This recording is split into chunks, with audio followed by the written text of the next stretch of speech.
ದೇವರ ಅತಿ ಪರಿಶುದ್ಧವಾದ ನಮಗೆ ಮಹಿಮೆಯಾಗಲಿ. ಕ್ರಿಸ್ತನ ಮೂಲಕವಾಗಿ ದೇವರ ಲೋಕಕ್ಕೆ ಮತ್ತೊಂದು ಹೊಸ ಮುಂಜಾನೆಯನ್ನು ದಯಪಾಲಿಸಿದ್ದಾರೆ. ಹಾಗಾಗಿ ನಾವು ದೇವರಿಗೆ ಕೃತಜ್ಞತ ಹೃದಯ ಉಳ್ಳವರಾಗಿರೋಣ. ಈ ದಿನದ ದೇವರ ವಾಕ್ಯಭಾಗ ಕೀರ್ತನೆಗಳ ಭಾಗ 113ನೇ ಅಧ್ಯಾಯ 7 ಮತ್ತು 8ನೇ ವಾಕ್ಯ.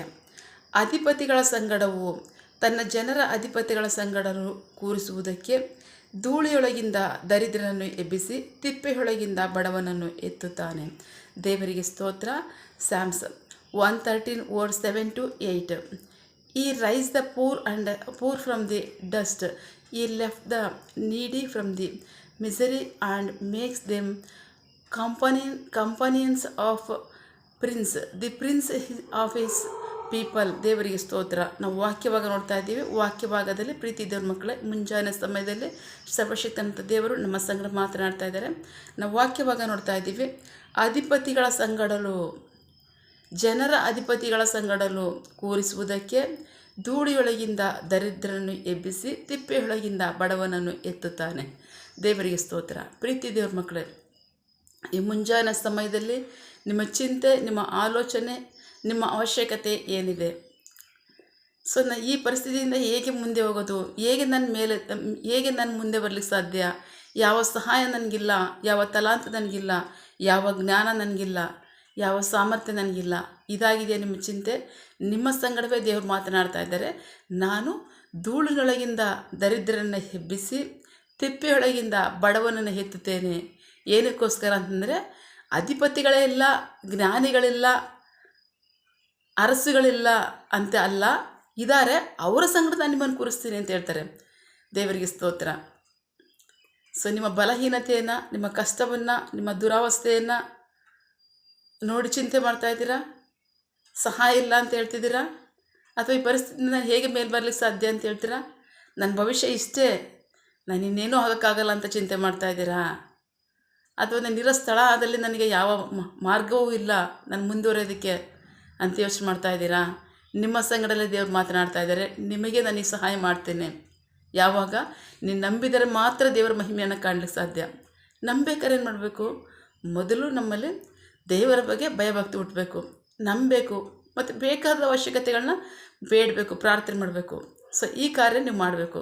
ಬಹಳ ಪ್ರಮುಖವಾಗಿ ಬೈಬಲ್ನಲ್ಲಿ ಒಂದು ಸಂಗತಿ ನೆನೆಸ್ಕೊಳ್ಳೋಣ. ನ್ಯಾಯಸ್ಥಾಪಕರ ಪುಸ್ತಕ ಕಾಲದಲ್ಲಿ, ಅಂದರೆ ಎಲ್ಲರೂ ಅಷ್ಟೇ, ಅರಸುಗಳನ್ನ ತಗೊಳ್ಳೋದಾದರೆ ಅರಸನಾದ ಸೌಲನು ಕತ್ತೆಯನ್ನು ಕಾಯ್ತಿದ್ದವನು, ದಾವೀದ ಅರಸನು ಕುರಿ ಕಾಯ್ತಿದ್ದವನು. ಇಂಥ ಧೀರ ಸ್ಥಿತಿಯಿಂದ, ಕೆಳಮಟ್ಟದಿಂದ ದೇವರು ದೊಡ್ಡ ಕಾರ್ಯವನ್ನು ಮಾಡಿದರು. ಸೊಲೊಮೋನ ಅರಸನಿಗೆ ಜ್ಞಾನವೇ ಇಲ್ಲ ಅಂತಿದ್ರು, ಮಹಾಜ್ಞಾನಿ ಮಾಡಿದ್ದಾರೆ. ಅಷ್ಟು ಮಾತ್ರ ಇಲ್ಲ, ಆತನ ಕಾಲವನ್ನು ಜಗತ್ತಿನ ಸುವರ್ಣ ಯುಗ ಅಂತ ಕರೆಯಲ್ಪಡುತ್ತೆ. ಅಷ್ಟೊಂದು ಜ್ಞಾನ, ತಲಾಂತು, ಐಶ್ವರ್ಯವನ್ನು ಕೊಟ್ಟು ದೇವರವನ್ನು ಆಶೀರ್ವದಿಸಿದ್ದು. ಇಂಥ ಉದಾಹರಣೆಗಳು ಬೇಕಾದಷ್ಟು. ಆದರೆ ಒಂದು ಕಾರ್ಯ ನೋಡೋಣ. ನ್ಯಾಯಸ್ಥಾಪಕರ ಪುಸ್ತಕದಲ್ಲಿ ಗಿದ್ಯೋನನ್ನು ಜೀವಿಸುವ ಕಾಲದಲ್ಲಿ ಬಹಳ ಪ್ರಮುಖವಾಗಿ ನ್ಯಾಯಸ್ಥಾಪಕರ ಪುಸ್ತಕದಲ್ಲಿ ಪದೇ ಪದೇ ಜನರು ಹಿಂಜಾರಿ ಹೋಗ್ತಾಯಿದ್ರು, ಅನ್ಯರ ಪಾಲಾಗ್ತಾಯಿದ್ರು. ಅಂದರೆ ಅನ್ಯರು ಅವ್ರನ್ನೀಗ ದಾಸರನಾಗಿಂದ ಸಂಪೂರ್ಣ ದಾಸರು ನೋಡ್ಕೋತಾ ಇರಲಿಲ್ಲ, ಆಗಾಗ ಹಿಂಸೆ ಕೊಡ್ತಾಯಿದ್ರು. ಗಿದ್ಯೋನನ ಕಾಲದಲ್ಲಿ ಮಿದ್ಯಾನರು ಇಸ್ರಾಯೇಲರಿಗೆ ಬಹಳ ಕಾಟ ಕೊಡ್ತಾಯಿದ್ರು. ಆ ಸನ್ನಿವೇಶದಲ್ಲಿ ಗಿದ್ಯೋನನ್ನು ಗೋಧಿಯನ್ನು ಒಕ್ಕಣೆ ಮಾಡೋದಕ್ಕೋಸ್ಕರವಾಗಿ ದ್ರಾಕ್ಷಿ ಹಾಲಿನಲ್ಲಿ ಮರಿಯಾಗಿ ಮಾಡ್ತಾಯಿದ್ದ. ಯಾಕೆಂದರೆ ಅವ್ರು ಬಂದು ಕಿತ್ಕೊಂಡು ಹೋಗ್ತಾರೆ ಅಂತ. ಆಗ ಗೋಧಿಗೂ ದ್ರಾಕ್ಷಿಗೆ ಎಷ್ಟು ವ್ಯತ್ಯಾಸ? ದ್ರಾಕ್ಷಿ ಎಷ್ಟೊಂದು ಸೂಕ್ಷ್ಮವಾದ ಸ್ಥಳದಲ್ಲಿ, ಶುದ್ಧವಾದ ಸ್ಥಳದಲ್ಲಿ ಅದು ಒಣಗಬೇಕು. ಗೋಧಿ ಅದು ಒಟ್ಟು ಹೋಗೋದಕ್ಕೆ ಬಿಸಿಲು ಬೇಕು, ಅಷ್ಟು ಮಾತ್ರ ಅಲ್ಲ, ಗಾಳಿ ಬೇಕು, ವಿಶಾಲವಾದಂಥ ಸ್ಥಳ ಬೇಕು. ಆದರೆ ಇಲ್ಲಿ ಆಗ್ತಿರ್ತಕ್ಕಂಥ ಪರಿಸ್ಥಿತಿನೇ ವ್ಯತ್ಯಾಸವಾಗಿದೆ. ಅಂದರೆ ಅಂಥ ಕಷ್ಟದಲ್ಲಿ ಜನ ವಾಸ ಮಾಡ್ತಾಯಿದ್ರು. ಆ ಸನ್ನಿವೇಶದಲ್ಲಿ ಗಿದ್ಯೋನನ್ನು ದ್ರಾಕ್ಷಿ ಅಲೆಗಳನ್ನು ಒಣಗಿಸುವಂಥ ಸ್ಥಳದಲ್ಲಿ, ಅಲೆ ಮಾಡ್ತಕ್ಕಂಥ ಸ್ಥಳದಲ್ಲಿ ಗೋಧಿಯನ್ನು ಒಕ್ಕಣೆ ಮಾಡುವಾಗ ಒಬ್ಬ ದೂತನು ಬರ್ತಾ ಇದ್ದಾನೆ ದೇವರ ಕಡೆಯಿಂದ. ಬಂದು ಹೇಳ್ತಾ ಇದ್ದಾನೆ, ಪರಾಕ್ರಮಶಾಲಿಯೇ ಯೆಹೋವನು ನಿನ್ನ ಸಂಗಡ ಇದ್ದಾನೆ ಅಂತ. ದೇವರಿಗೆ ಸ್ತೋತ್ರ. ಅವನು ಭಯಪಡ್ತಾನೆ, ಸ್ವಾಮಿ ಯೆಹೋವನು ನಮ್ಮ ಸಂಗಡ ಇದ್ದರೆ ಇಂಥ ಪರಿಸ್ಥಿತಿ ನಮ್ಗೆ ಯಾಕೆ ಬರ್ತಾಯಿತ್ತು? ನಾವು ಯಾಕೆ ಎಷ್ಟು ಕಷ್ಟಪಡಬೇಕಾಗಿತ್ತು? ನೋಡ್ತಾ ಇದ್ದೀರಾ, ನಾನು ದ್ರಾಕ್ಷಿ ಅಲೆಯನ್ನು ಮಾಡೋ ಸ್ಥಳದಲ್ಲಿ ಗೋಧಿಯನ್ನು ಒಕ್ಕಣೆ ಮಾಡ್ತಾಯಿದ್ದೀನಿ ಅಂತ. ಆದರೆ ಅಲ್ಲಿ ದೇವದೂತನು ಹೇಳ್ತಾ ಇದ್ದಾನೆ, ನಿನಗಿರ್ತಕ್ಕಂಥ ಈ ಕೊಂಚ ಶಕ್ತಿನಲ್ಲೇ ನೀನು ಹೋಗು, ನೀನು ಇಸ್ರಾಯೇಲರನ್ನ ಮಿದ್ಯಾನರಿಂದ ಬಿಡಿಸ್ತೀಯ ಅಂತ. ದೇವರಿಗೆ ಸ್ತೋತ್ರ. ಅದಾಯ್ತಂದರೆ ಖಚಿತವಾಗಿ ಆ ಕಾರ್ಯವನ್ನು ಬಹಳ ಈಸಿಯಾಗಿ ಅವನು ಮಾಡಿ ಮುಗಿಸ್ತಾ. ತಾನು ಸ್ವಂತಕ್ಕೆ ಸ್ವಂತ ಅವನು ಗೋಧಿಯ ಒಕ್ಕಣೆ ಮಾಡೋದಕ್ಕೆ ಅವನು ಕಷ್ಟಪಡ್ತಿದ್ದವನ್ನ ಉಪಯೋಗಿಸಿ ದೇವರ ಒಂದು ದೇಶವನ್ನೇ ಕಾಪಾಡಿ ಅರಸನನ್ನಾಗಿ ಮಾಡಿದ್ರು. ದೇವರಿಗೆ ಸ್ತೋತ್ರ. ಸೊ ಅಂಥ ಕಾರ್ಯಗಳು ಮಾಡ್ತಕ್ಕಂಥದ್ದು ದೇವರಿಗೆ ಹೆಚ್ಚಿರಲ್ಲ, ಬಹಳ ಅಲ್ಪವಾದಂಥ ಕಾರ್ಯ. ಅಲ್ಪವಾದಂಥ ಕಾರ್ಯ ನಿಮ್ಮ ಜೀವಿತದಲ್ಲಿ ಮಾಡಬೇಕಾ? ದೇವರಿಗೆ ಮಹತ್ ಕಾರ್ಯಗಳು ಮಾಡ್ತಕ್ಕಂಥದ್ದು ಬಹಳ ಅಲ್ಪವಾದಂಥ ಕಾರ್ಯ. ಯಾಕೆಂದರೆ ಅವ್ರದ್ದೇ ಎಲ್ಲ ಆಗಿರೋದ್ರಿಂದ, ಅವರ ಹತ್ತಿಂದಲೇ ಎಲ್ಲ ಇರೋದ್ರಿಂದ ಅವ್ರಿಗೆ ಅಸಾಧ್ಯವಾದ ಯಾವುದೂ ಅಲ್ಲ. ದೇವರಿಗೆ ಸ್ತೋತ್ರ. ಪ್ರೀತಿ ದೇವ್ರ ಮಕ್ಕಳೇ, ನಿಮ್ಮ ಅವಶ್ಯಕತೆ, ನಿಮ್ಮ ಚಿಂತೆ ಏನಿದೆ, ನಿಮ್ಮ ನೋವೇನಿದೆ, ನೀವು ಯಾವ ಅವಸ್ಥೆಯಿಂದ ಮುಂದೆ ಬರಬೇಕು ಅಥವಾ ಏನು ಸಹಾಯ ಬೇಕು ನಿಮಗೆ, ಈ ಮುಂಜಾನೆ ಸಮಯದಲ್ಲಿ ನಿಮ್ಮನ್ನೇ ಕುರಿತಾಗಿ ದೇವರು ಹೇಳ್ತಾ ಇದ್ದಾರೆ, ಮಗನೇ ಮಗಳೇ ನಿನ್ನ ಚಿಂತೆ ಮಾಡ್ತಾ ಇದೆಯಾ? ಚಿಂತೆಯನ್ನು ಬಿಡು, ನೀನು ನನ್ನನ್ನು ಕೇಳು. ನಿನ್ನ ಪರಿಸ್ಥಿತಿಗಳನ್ನು ಬದಲಾಯಿಸಲಿಕ್ಕೆ ನನ್ನಿಂದ ಮಾತ್ರ ಸಾಧ್ಯ. ನಾನು ಮಾಡ್ತೇನೆ ಆ ಕಾರ್ಯನ. ನೀನು ಧೂಳಿನ ಅವಸ್ಥೆಯಲ್ಲಿದ್ದೀಯಾ? ಆ ಧೂಳಿನಿಂದ ಎತ್ತಿ ನಿನಗೆ ಉನ್ನತ ಸ್ಥಾನದಲ್ಲಿ ನಾನು ಕೂರಿಸ್ತೇನೆ. ನಿನಗೆ ತಲಾಂತ ಬೇಕಾ, ಜ್ಞಾನ ಬೇಕಾ, ನಾನು ಕೊಡ್ತೇನೆ. ನಿನಗೆ ಸಹಾಯ ಬೇಕಾ, ನಾನು ಮಾಡ್ತೇನೆ. ನಿನ್ನ ಪರಿಸ್ಥಿತಿಗಳನ್ನ ನಾನು ಬದಲಾಯಿಸ್ತೇನೆ. ನಿನ್ನ ಅಧಿಪತಿಗಳ ಸ್ಥಳ ಜೊತೆಯಲ್ಲೂ ಅರಸುಗಳ ಸಂಗಡಲ್ಲೂ ಕೂರಿಸೋದಕ್ಕೆ ನಾನು ಶಕ್ತನಾಗಿದ್ದೇನೆ, ಮನಸ್ಸುಳ್ಳವನಾಗಿದ್ದೇನೆ ಅಂತ ಹೇಳ್ತಾರೆ. ಹಾಗಾಗಿ ನಿಮ್ಮ ಪರಿಸ್ಥಿತಿಗಳನ್ನು ಚಿಂತೆ ಮಾಡ್ತೀರಾ, ಚಿಂತೆಯನ್ನು ಬಿಡ್ರಿ. ಆ ಪರಿಸ್ಥಿತಿಯನ್ನು ಬದಲಾಯಿಸಲಿಕ್ಕೆ ಸಾಧ್ಯವಂತಹ ಶಕ್ತಿವಂತ ದೇವರನ್ನ ಕೇಳ್ರಿ. ಖಚಿತವಾಗಿ ನಿಮ್ಮ ಜೀವಿತಗಳಲ್ಲಿ ಅವರು ಬದಲಾವಣೆ ಮಾಡ್ತಾರೆ. ಅಷ್ಟು ಮಾತ್ರ ಅಲ್ಲ, ಅವರು ಮಾತ್ರವೇ ಸಾಧ್ಯ. ಅವರಿಂದ ಮಾತ್ರ ಸಾಧ್ಯ ನಿಮ್ಮ ಪರಿಸ್ಥಿತಿಗಳನ್ನ ಬದಲಾಯಿಸಲಿಕ್ಕೆ. ಸೊ ಹಾಗಾಗಿ ಪ್ರೀತಿ ದೇವ್ರ ಮಕ್ಕಳೇ, ದೇವರನ್ನ ಕೇಳಿ. ನಂಬಿದರೆ ಮಾತ್ರ ಯೇಸು ಕ್ರಿಸ್ತರು ಹೇಳ್ತಾರೆ, ನೀವು ನಂಬಿದರೆ ಮಾತ್ರ ದೇವರ ಮಹಿಮೆಯನ್ನು ಕಾಣಲಿಕ್ಕೆ ಸಾಧ್ಯ ಅಂತ. ನೀವು ನಿಮ್ಮ ಜೀವಿತಗಳಲ್ಲಿ ನಂಬಿದರೆ ಮಾತ್ರವೇ ನಿಮ್ಮ ಜೀವಿತ ಪರಿಸ್ಥಿತಿಗಳನ್ನ ಬದಲಾಯಿಸುವಂಥ ದೇವರಲ್ಲಿ ನೀವು ಅದನ್ನು ಕಾಣಲಿಕ್ಕೆ ಸಾಧ್ಯ. ಸೊ ಹಾಗಾಗಿ ಪ್ರೀತಿ ದೇವ್ರ ಮಕ್ಕಳೇ, ದೇವರಲ್ಲಿ ಕೇಳಿ. ನಿಮ್ಮ ಅವಸ್ಥೆಗಳನ್ನ ಬದಲಾಯಿಸ್ತಾರೆ.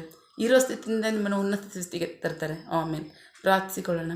ಸಕಲ ಸೃಷ್ಟಿಕರ್ತನೇ, ಸರ್ವಾಧಿಕಾರಿಯೇ, ಸಾರ್ವಭೌಮನೇ, ಉನ್ನತನೇ, ಮಹೋನ್ನತನೇ, ಮಹಾಪರಿಶುದ್ಧನೇ, ಪ್ರೀತಿ ಸ್ವರೂಪನೇ, ನೀತಿವಂತನೇ, ಅಧಿಪತಿಯೇ, ಸೇನಾಧೀಶ್ವರನೇ ಇರುವಾತನೇ, ಸರ್ವವ್ಯಾಪಿಯೇ ಸಪ ಇದನ್ನ ವಾಕ್ಯಗಳ ಮೂಲಕವಾಗಿ ನಮ್ಮ ಸಂಗಡ ಮಾತಾಡಂಥ ನಿಮ್ಮ ಪ್ರೀತಿಗಾಗಿ ನಂಬಿಗಸ್ತಿಗೆ ನಿಮಗೆ ಸ್ತೋತ್ರ. ಈ ಮುಂಜಾನೆ ಸಮಯದಲ್ಲಿ ನಮ್ಮ ಸಂಗಡ ಮಾತನಾಡ್ತಾ ಇದ್ದೀರಾ. ನಾನು ನಿಮ್ಮನ್ನು ತಿಪ್ಪೆ ಅವಸ್ಥೆಯನ್ನು ನಾನು ಬದಲಾಯಿಸ್ತೇನೆ. ನಿಮ್ಮ ಧೂಳಿನ ಅವಸ್ಥೆಯನ್ನು ನಿಮ್ಮನ್ನು ಬದಲಾಯಿಸ್ತೇನೆ. ನಿಮ್ಮ ದೀನಾವಸ್ಥೆಯನ್ನು ನಾನು ಬದಲಿಸ್ತೇನೆ. ನಿಮ್ಮ ಕೈ ಪಡುವಿಕೆಯನ್ನು ನಾನು ಬದಲಾಯಿಸ್ತೇನೆ. ನಿಮ್ಮನ್ನು ಉನ್ನತ ಸ್ಥಾನಕ್ಕೆ ತರೋದಕ್ಕೆ ನನ್ನಿಂದ ಸಾಧ್ಯ. ನಿಮ್ಮನ್ನು ಅಧಿಪತಿಗಳ ಸ್ಥಾನದಲ್ಲೂ ಅರಸುಗಳ ಸಂಘದಲ್ಲೂ ಕೂಡಿಸ್ಲಿಕ್ಕೆ ನನ್ನಿಂದ ಸಾಧ್ಯ. ಹಾಗಾಗಿ ನೀವು ನನ್ನನ್ನು ಕೇಳ್ರಿ, ನಾನು ನಿಮ್ಮ ಜೀವಿತದಲ್ಲಿ ಕಾರ್ಯವನ್ನು ಮಾಡ್ತೀನಿ ಅಂತ ಹೇಳ್ತೀರ. ಅದಕ್ಕಾಗಿ ಸ್ತೋತ್ರ. ನಂಬಿಗಸ್ತನ ದೇವರೇ, ನೀನು ಸರ್ವವ್ಯಾಪಿಯಾಗಿದ್ದೀಯಾ. ಎಲ್ಲರನ್ನ ಎಲ್ಲ ಕಡೆಯಿಂದಲೂ ನೋಡುವ ಆತನಾಗಿದ್ದೀಯಾ. ಎಲ್ಲರ ಹೃದಯವನ್ನು ಬಲ್ಲ ಆತನಾಗಿದ್ದೀಯಾ. ನಿನ್ನ ಜನರ ಅವಸ್ಥೆ ಏನಿದೆ ಅದನ್ನು ನೀನು ತಿಳಿದಿದ್ದೀಯಾ. ಅವರಿಗೆ ಸಹಾಯ ಮಾಡು. ನಿಮಗೆ ಮಹಿಮೆಯಾಗಲಿ, ನಿಮ್ಮ ಜನರಿಗೆ ಆಶೀರ್ವಾದ, ರಕ್ಷಣೆ ಉಂಟಾಗಲಿ. ಆಮೇನ್. ಪ್ರಾರ್ಥನೆ ಕೇಳಿದ ಪ್ರೀತಿಗಾಗಿ ನಿಮಗೆ ಸ್ತೋತ್ರ. ಆಮೇನ್. ನಿನ್ನ ಜನರು ಕೈ ಮಾಡ್ತಕ್ಕಂಥ ಕೆಲಸವನ್ನು ಆಶೀರ್ವದಿಸು. ಅವರ ಅವಶ್ಯಕತೆಗಳನ್ನ, ಅಗತ್ಯಗಳನ್ನು ಪೂರೈಸು, ಕೊರತೆಗಳನ್ನ ನೀಗಿಸು. ಯಾವ ಕಾರ್ಯದಲ್ಲಿ ಅವರು ನಿರೀಕ್ಷೆ ಉಳ್ಳವರಾಗಿದ್ದಾರೆ ಆ ಕಾರ್ಯದಲ್ಲೇ ತಕ್ಕ ಸಮಯದಲ್ಲಿ ಚಿತ್ತಾನುಸಾರಗಳನ್ನು ಹೊಂದ್ಕೊಳ್ಳಿ. ಆಮೇನ್. ನೀವು ಹಾಗೆ ಮಾಡೋ ಪ್ರೀತಿಗಾಗಿ ನಂಬಿಗಸ್ಗೆ ನಿಮಗೆ ಸ್ತೋತ್ರ. ನಮ್ಮ ಪ್ರಾರ್ಥನೆಯನ್ನು ಕೇಳಿದ್ದೀರಾ, ಅದರಂತೆ ನಡೆಸ್ತಿರೋದಕ್ಕಾಗಿ ಸ್ತೋತ್ರ. ನಮ್ಮ ಪ್ರಾರ್ಥನೆಯನ್ನು ನಮ್ಮ ರಕ್ಷಕನಂತ ಯೇಸು ಕ್ರಿಸ್ತರ ಅತಿ ಪರಿಶುದ್ಧವಾದ ನಾಮದಲ್ಲಿ ಪ್ರಾರ್ಥಿಸಿ ನಿಮ್ಮ ಪಾದಗಳು ಸಲ್ಲಿಸಿ ನಾವು ಬೇಡುವಂದಿದ್ದೇವೆ ನಮ್ಮ ಜೀವೋಡ ತಂದೆ. Amen. God bless you all. ದೇವರು ತಾನೇ ಇದನ್ನು ವಾಕ್ಯಗಳ ಮೂಲಕವಾಗಿ ನಮ್ಮ ಸಂಘ ಮಾತನಾಡಿದ್ದಾರೆ, ನಮ್ಮನ್ನು ಆಶೀರ್ವದಿಸಿದ್ದಾರೆ. ಆಮೇನ್. All the best.